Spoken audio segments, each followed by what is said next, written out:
মুখে জল আনার মতো লোভনীয়।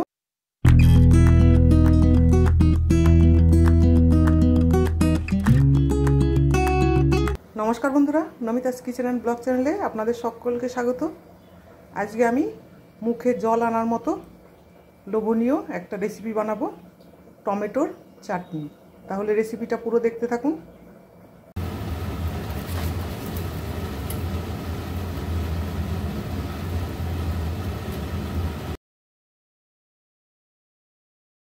বানাবো হচ্ছে গিয়ে টমেটো পোড়ার একদম টেস্টি, জিভে জল আনার মতো চাটনি। সেই জন্য টমেটোটা ভালোভাবে পুড়িয়ে নিয়েছি। এবারে ওপরের পোড়া ছিলকাটা ফেলে দেব। কোনো রকম রান্নার ঝঞ্ঝাট ছাড়াই টমেটো পোড়ার চাটনি। টমেটো পোড়ার চাটনি বানাতে নিয়েছি একটা পেঁয়াজ কুচিয়ে, একটু ধনেপাতা, 3টে শুকনো লঙ্কা তেলে ভেজে নিয়েছি, আর 3 কোয়া রসুন, এটাও তেলে ভেজে রাখা আছে।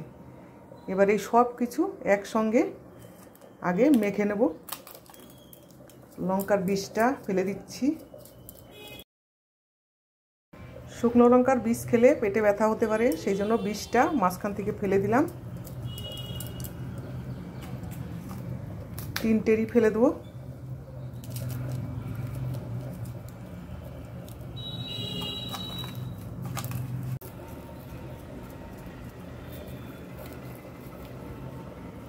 কাঁচা লঙ্কা দিয়েও বানানো যায়, তো আমি আজ একটু টেস্টিভাবে বানাবো, সেই জন্য নিয়ে নিলাম শুকনো লঙ্কা ভাজা।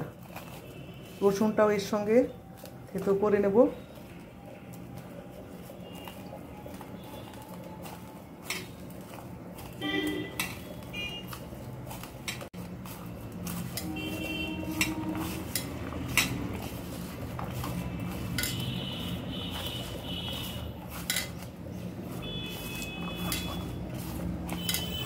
আপনারা এইভাবে বানিয়ে খেয়ে দেখবেন, আমার কাছে তো অসাধারণ লাগে খেতে।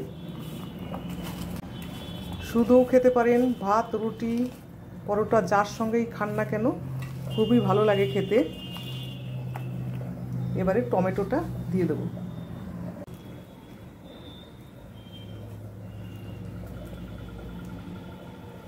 কম রান্নার ঝঞ্ঝাট ছাড়াই টমেটো পোড়ার চাটনি।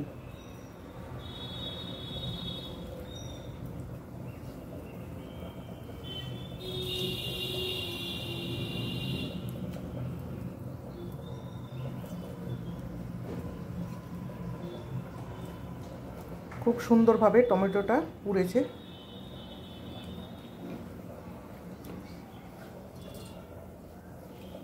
টমেটো পোড়ার চোখা চাটনি যে কোনো একটা বলতে পারেন।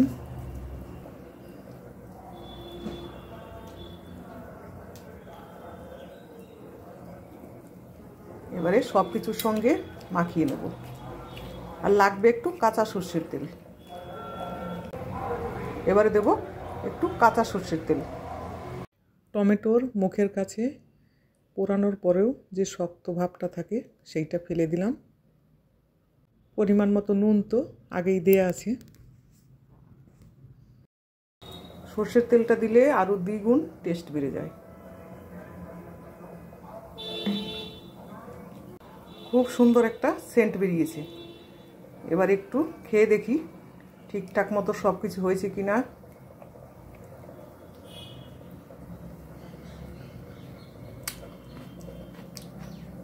দারুণ হয়েছে, দারুণ টেস্ট।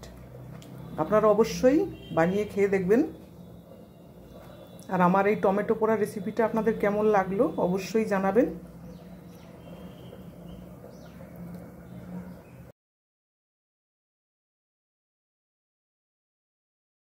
ভালো লাগলে অবশ্যই একটা লাইক করবেন আর কমেন্ট করবেন।